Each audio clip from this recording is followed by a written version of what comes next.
A teen just typed a poem prompt and got a living, breathing version of a haunted city with twin suns and black stars.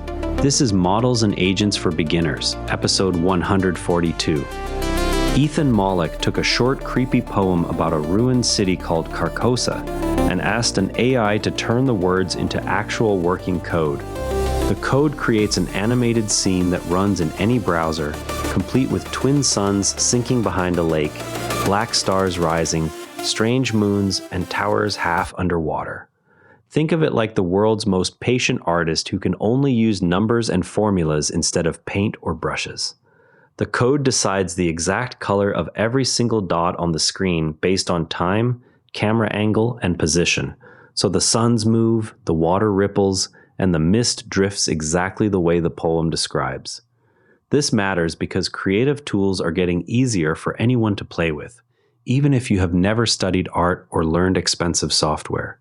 Students who like writing stories, building game worlds, or making short films can now describe a mood in plain words and watch it come alive without months of training. Being good at describing what you want may become just as valuable as drawing it by hand in many future creative jobs. The shader runs in any modern browser, so you can see it right now without installing anything. Go to the site twiggle.app, paste the code from Mollick's post, and watch the scene for a full minute. Try moving the time slider if the site allows it, and notice how the whole mood shifts from day to night. Imagine your phone's weather app showing a tiny sun or cloud icon that moves across the screen. That icon is not a photograph. It is a tiny program that draws the shape fresh every time using math. Stretch that same idea much bigger. Instead of a simple sun, the program draws an entire sky, water, buildings, and moving mist. It checks the current time and camera angle, then calculates the exact color for every single dot on the screen. The same math that makes the twin suns glow also makes their light bounce off the water and fade into fog. When the code says, "Make this pixel darker because it is behind a tower," the tower appears without anyone ever drawing it by hand. That is what a shader is, a set of instructions that tells the computer how to paint the picture using only numbers and rules. The rules can include randomness, so the clouds never look exactly the same twice. Once you see it that way, the spooky city with black stars stops feeling like magic and starts feeling like really clever instructions that anyone can tweak. A robotics researcher recently showed one-shot learning in action.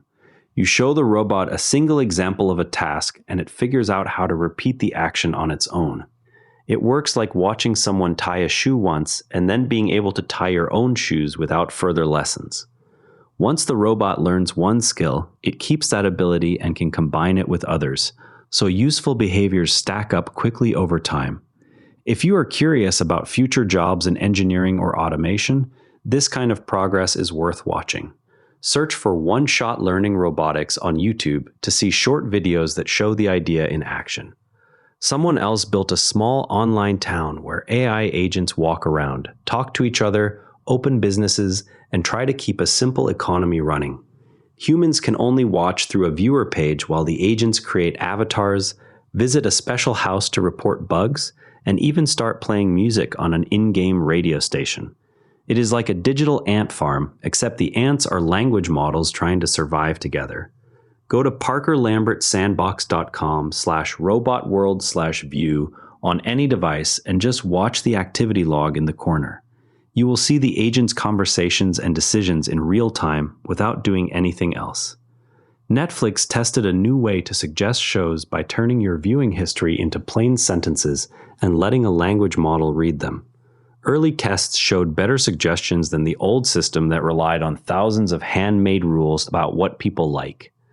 The model looks at the story of what you watched and guesses what you might enjoy next, the same way it might finish a sentence you started. It is still early, but it shows how the same tools that chat with you are starting to power everyday apps you already use. Public surveys show many people feel uneasy about AI in general. Yet those same people often have a favorite chatbot they turn to regularly. It is like complaining about social media while still scrolling every night. Opinions and actual behavior do not always match. A tech observer noticed his 20-year-old nieces, who are not into coding, already use a live voice version of ChatGPT as a daily confidant. They talk to it about normal life stuff the way earlier generations might have texted a friend. It shows how fast these tools are moving from tech toy to normal part of growing up. That's it for today. Remember, every AI expert started exactly where you are right now. If something we talked about today made you curious, go try it. That's literally how learning works. Stay curious, keep experimenting, and we'll see you tomorrow. And if you'd rather watch than listen, find us on YouTube at Nara Network. Links in the show notes. And before you go, this show is part of the Nara Network, a family of daily podcasts on tech, science, and markets. Each one a short, sharp briefing you can finish on the commute. If today earned its place in your feed, here's your next listen. SpaceX Daily, the daily companion for following SpaceX as a public company, from Starship to the stock ticker. Find every show free at narrownetwork.com. The age of AI puts real builders on the phone with an AI host. Apply at narrownetwork.com. Age of AI apply. This episode used AI voice synthesis of my voice. Editorial selection and analysis are my own.